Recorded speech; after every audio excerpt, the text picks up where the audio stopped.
Bonjour à tous, j'espère que vous allez bien, que vous avez passé de bonnes vacances malgré le contexte international très lourd. Donc aujourd'hui on va démarrer un nouveau chapitre, c'est pour ça que j'ai voulu essayer de faire une vidéo pour expliquer les formes et les fonctions de la monnaie. Donc cette vidéo sera divisée en deux parties. Tout d'abord on verra les formes, puis les fonctions économiques de la monnaie. Alors il faut savoir que la monnaie a toujours existé, mais sous différentes formes. La monnaie a un petit peu suivi le cours de l'histoire. Tout d'abord, il y avait ce qu'on appelait le troc. Le troc, c'est quand je vais échanger par exemple ma pomme avec la tomate du voisin. Donc ça fonctionnait très bien. Sauf qu'à un moment, les nations ont commencé à se moderniser et il fallait ce qu'on appelait la double coïncidence des désirs. Qu'est-ce que ça veut dire? Ça veut dire que si Monsieur X, il avait un objet que moi je voulais, il fallait que moi, j'ai un objet que Monsieur X veuille. Donc évidemment, ça limitait fortement les échanges. Pour contrer cela, on a commencé à utiliser ce qu'on appelle des monnaies métalliques, l'or, l'argent, dont la valeur, c'était la valeur du métal. Puis on est arrivé à des monnaies fiduciaires. Fiduciaire, pour ceux qui font du latin, ça signifie confiance, fiducio, confiance. Et donc les monnaies fiduciaires, c'est les billets, c'est les pièces de monnaie, la monnaie papier, que vous pouvez avoir, et donc la valeur qui est inscrite dessus, c'est la valeur de cette monnaie. Par exemple, le billet de 10 euros, il ne vaut pas 10 euros à fabriquer, mais tout le monde a confiance dans ce billet comme quoi c'est un billet de 10 euros parce que tout le monde l'accepte comme un billet de 10 euros grâce à l'État. Ça, c'est ce qu'on appelle la monnaie fiduciaire. Et puis, de plus en plus, avec le développement d'Internet, le développement de la mondialisation, le développement des échanges et accéléré par le Covid, on a eu le développement de ce qu'on appelle la monnaie scripturale. Scripturale, mot technique, c'est comme un scribe, du coup, c'est de l'écriture.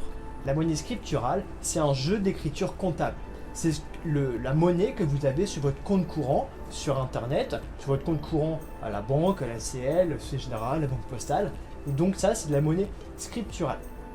Ici, je vais faire un gros bémol. Attention, les cartes bancaires, les chèques, les virements, ce ne sont pas de la monnaie. Ce sont des moyens de paiement. Et ça, c'est très différent.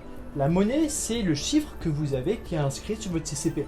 C'est le cash que vous avez dans la poche. Le chèque, le virement, c'est un moyen de transférer de la monnaie. Si vous payez votre coca avec une carte bancaire, vous transférez de la monnaie scripturale de votre compte bancaire au compte bancaire du McDo, par exemple. Si vous voulez retirer de l'argent, vous êtes un distributeur de billets et vous allez transformer de la monnaie scripturale en monnaie fiduciaire, en monnaie papier. Donc ça, c'était les différentes formes de la monnaie. Et maintenant, nous allons voir donc les fonctions de la monnaie. Il y a plusieurs types de fonctions, notamment les fonctions politiques. Il faut savoir qu'un État, souvent une nation, est caractérisée par 3 ou 4 caractéristiques fondamentales. Tout d'abord, le fait de pouvoir lever des impôts, avoir une histoire, des frontières définies, et souvent on estime que le fait de pouvoir fabriquer sa propre monnaie, c'est l'un des atouts de la souveraineté d'une nation. Donc là, c'était, on va dire, plutôt les fonctions politiques de la monnaie, ce qui n'est pas forcément dans le programme, où on va vraiment s'arrêter sur les fonctions économiques. Il y a 3 types de fonctions économiques de la monnaie. Tout d'abord, unité de compte. Puis, on va voir intermédiaire des échanges. Et enfin, on verra réserve de valeur. Donc, unité de compte, qu'est-ce que ça veut dire? C'est assez facile. Vous allez à Carrefour, à Auchan, et tous les produits que vous êtes en train de voir sont indiqués dans une monnaie unique. Si vous voulez acheter un vélo, par exemple, il sera indiqué en euros. Si vous voulez acheter 1 kg de tomates, tout sera indiqué en euros. C'est quand même vachement plus simple.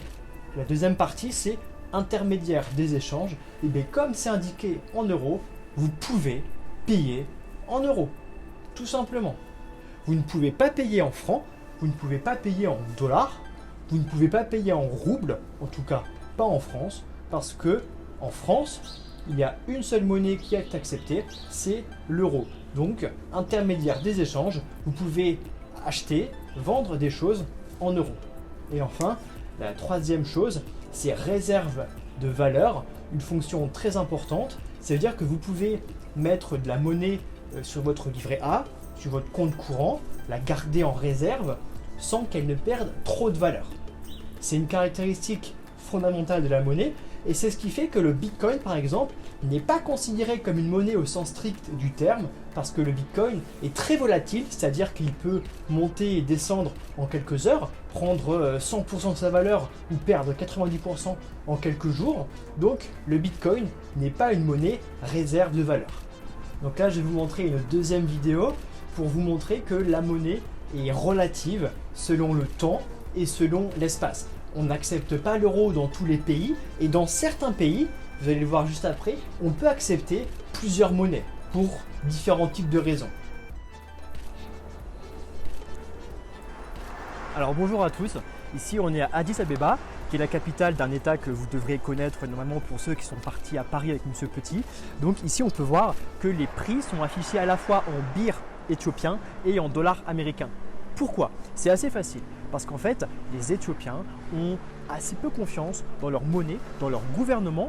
Ils pensent qu'il peut y avoir une inflation très forte ou bien que le gouvernement peut décider de dévaluer la monnaie, c'est-à-dire une perte de la valeur de la monnaie très rapidement. Ainsi, pour se prémunir de cela, les Éthiopiens souhaitent payer en dollars américains, qui est une monnaie refuge, la monnaie la plus connue du monde, plus connue encore que l'euro. Et c'est pour cela qu'ici les prix sont affichés en birr et en dollars. Si on va en France, à Carrefour, prendre un Kinder Bueno, on ne pourra pas payer en dollars. On ne pourra pas payer en birr parce que ce ne sont pas des monnaies reconnues par l'État, mais on pourra payer en euros. Donc ici, pour vous montrer que les monnaies, la confiance envers les monnaies est relative selon les pays. Donc je vous remercie d'avoir regardé cette vidéo et je vous souhaite une bonne journée. Salut!